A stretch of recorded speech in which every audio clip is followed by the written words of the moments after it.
बात करना चाहूंगा दो चीज के बारे में, बागी 4 और फतेह। नेक्स्ट बात करना चाहूंगा बागी 4 के बारे में। नहीं, मेरी हंसी कोई सार्काज्म नहीं है, मैं बस ये सोच रहा हूँ कि मुझे और आपको और कितना वायलेंस दिखाया जाएगा। अब देखो, बहुत सारे लोग आकर के कहेंगे अच्छा तो जब तू एनिमल देख रहा था तब भूल गया था, KGF पार्ट 2 देख रहा था तब भूल गया, किल देख रहा था तब भूल गया। देखो सच बताऊं तो भाई नहीं भूला नहीं था, लेकिन प्रेजेंटेशन कुछ ऐसा होता है ना जिसकी वजह से आप 1000 बार एक ही चीज को देख चुके होते हो, लेकिन उसके बावजूद भी वो फ्रेशनेस दे रहा होता है। आपको फिल्म के स्टार्टिंग में ही पता होता है कि ये हीरो आखिर तक जिंदा रहेगा। 99.99% चांसेस है अगर डायरेक्टर कुछ अलग पेश ना करना चाह रहा हो, लेकिन हमें शुरू से पता होता है और अभी हमारे साथ में वही हो रहा है। एक तरह से समझो फटीक वाला फीलिंग आ रहा है कि भाई ऑलरेडी इतने सारे देख चुके हैं, अब इसमें नया क्या है। देखो हमने इससे पहले बहुत सारी चीजें देख रखी है और जो पुष्पा का क्लाइमेक्स था वो भी बहुत ही ज्यादा वायलेंट था, लेकिन फिर भी हमें मजा आ रहा था। हमें ये भी पता था कि ये जो भी चीजें दिखाई जा रही है वो सबका सब मतलब गांजा छाप एक्शन है, लेकिन फिर भी दिल कह रहा था यस ऐसे ही होना चाहिए। मिनट यार, मुझे बहुत गालियां पड़ेंगी, मैं फिर से पुष्पा को बुरा बोल रहा हूँ। नहीं, ऑनेस्टली पुष्पा बहुत ही ज्यादा एंटरटेनिंग थी, एक्शन बहुत ज्यादा मजा दे रहा था और ये सारी की सारी चीजें जो दिखाई जा रही थी उसमें कोई भी अपना स्टोरी का सर्कल नहीं था कि कहीं से शुरू होकर कहीं पे खत्म हो रहा है। जस्ट एक रेफरेंस टू रेफरेंस कहानी चल रही थी और जो भी चीजें दिखाई जा रही थी वो एक नया फिल्म मेकिंग स्टाइल है जहां पे आपको सिर्फ सीक्वेंस दिखाया जाता है और उस सीक्वेंस सेट को देख करके आप खुश हो रहे होते हो। जस्ट लाइक रील्स हर 30 सेकंड में चेंज हो रहा होता है, बिल्कुल यहाँ पे भी हर 10 मिनट में जो है सारा कुछ चेंज हो जाता है और जिसको देखने के बाद आप बोर फील नहीं करते और आपको मजा बहुत ज्यादा आता है। आई थिंक मैंने काउंटर दे दिया है उन सभी लोगों को जो लोग कह रहे थे कि पुष्पा कुछ खास मूवी नहीं है। ये कैसी मूवी है, कहानी किधर है। बैक टू द टॉपिक बागी 4। इसके अंदर में जिस तरह से दिखाया गया टाइगर श्रॉफ का लुक और जिस तरह से अभी टाइगर श्रॉफ दिख रहे हैं, अपना पूरा अटायर चेंज कर चुके हैं, लौंडे के यहाँ पे बाल आ चुके हैं, मतलब लौंडा जवान हो चुका है। दिशा को पहले छोड़ दिए होते तो शायद बहुत पहले जवान हो गए होते। ओके, बाबा यहाँ पे दिख रहे हैं, अपने हाथ में किसी को लेकर रखे और साइड में लिखा आता है कि हर आशिक विलन होता है। ये तो मेरी वाली बात हो गई।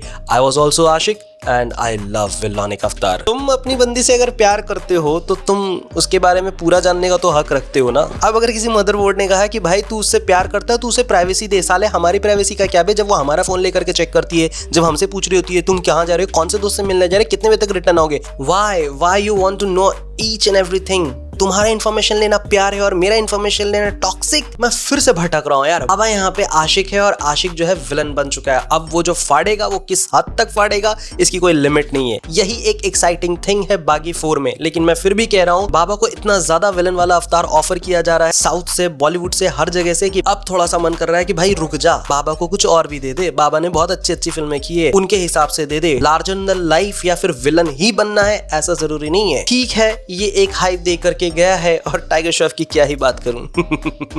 मतलब ये बंदा कभी नहीं बदलने वाला। अगर ये एक भी मूवी बिना उड़ते हुए करके दिखा दे, नहीं वैसे शाहरुख खान ने ऐसा करना तो छोड़ दिया ना, शाहरुख के बारे में कोई बात नहीं करेगा, पर इसके बारे में कह रहा हूं, बिना उड़े एक बार भी दिखा दे किसी फिल्म में, भाई मैं उस दिन से एक साथ 6 लोगों को लेकर जाऊंगा इसकी मूवी देखने के लिए। अब बात करते हैं फतेह के बारे में। भाई कुछ लोगों ने कहा कि ये हमारा जॉन जानी जनार्दन है, मतलब गरीबों को मदद करने वाला इंसान, हमारा सोनू सूद जो एक टाइम पे पेल गया था सलमान भाई को दबंग में, द बिगेस्ट विलन। और भैया जी स्माइल वाले के ऊपर में जैसा रख दिया था ना भाई, दब गया था, बिल्कुल मजा आ गया था देख करके। अभी इनकी एक मूवी आ रही है जिसका नाम है फतेह और यहाँ पे दिखाया जा रहा है कुछ साइबर क्राइम के ऊपर में काम होने वाला है और यहाँ पे नसरुद्दीन शाह भी उस चीज को हैंडल कर रहे हैं, साथ ही साथ विजय राज दिखने वाले हैं। आई थिंक ये इस बार जो है कॉमेडी नहीं सीरियस रोल प्ले करेंगे। फतेह में जिस तरह से सोनू सूद को दिखाया जा रहा है और जिस तरह का एक्शन सीक्वेंस दिखाया गया है कि भाई बंदे को एकदम ड्रिल कर दिया, यहाँ पे डाल करके किसी को कुल्हाड़ी से उड़ा दिया, again I am telling you बहुत ज्यादा हो गया है। और क्या ही कह सकता हूं मैं,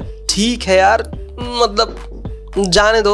अभी देखो इसमें कुछ कहूंगा भाई विवाद हो जाएगा, लेकिन जब ये मूवी आएगी तो उसको देखने के बाद ही कह सकता हूँ कि मूवी में कितना मजा आया और मजे के लायक है भी या नहीं। देखो उनका जो काम है, वो जो रियल लाइफ हीरो है, उनके लिए तो भाई दिल में बहुत बड़ा जगह है, लेकिन इसका मतलब ये नहीं कि थिएटर में आकर के कुछ भी दिखा देंगे और हम चाट जाएंगे। लेट्स सी क्या होता है, अभी कुछ नहीं कह सकता। ऑनेस्टली मैं बताऊं, हमेशा मूवीज देखता हूँ, वेब सीरीज देखता हूँ, इतने सारे कंटेंट कंज्यूम करता हूँ कि मुझे और मेरे जैसे लोगों को फ्रेश फील करवाना, कुछ यूनिक दिखाना बहुत मुश्किल हो जाता है। हमारे लिए तो बस महाराजा जैसी चीजें ही काम करती है या फिर विक्रम का रोलेक्स। आपका क्या टेक है इस बारे में कमेंट करके बताओ। देखो यार, टेक्निकल चीजों पे बात तो हमेशा क्रिटिक्स करते हैं, लेकिन मैं वो क्रिटिक नहीं हूँ, मैं हूँ पब्लिक रिएक्टर। जो मैं देखता हूँ वो मैं बताता हूँ, दैट्स इट। यहाँ तक वीडियो देखने के लिए तहे दिल से धन्यवाद। मिलूंगा नेक्स्ट वीडियो में, तब तक के लिए स्वस्थ रहो, मस्त रहो, जबरदस्त रहो।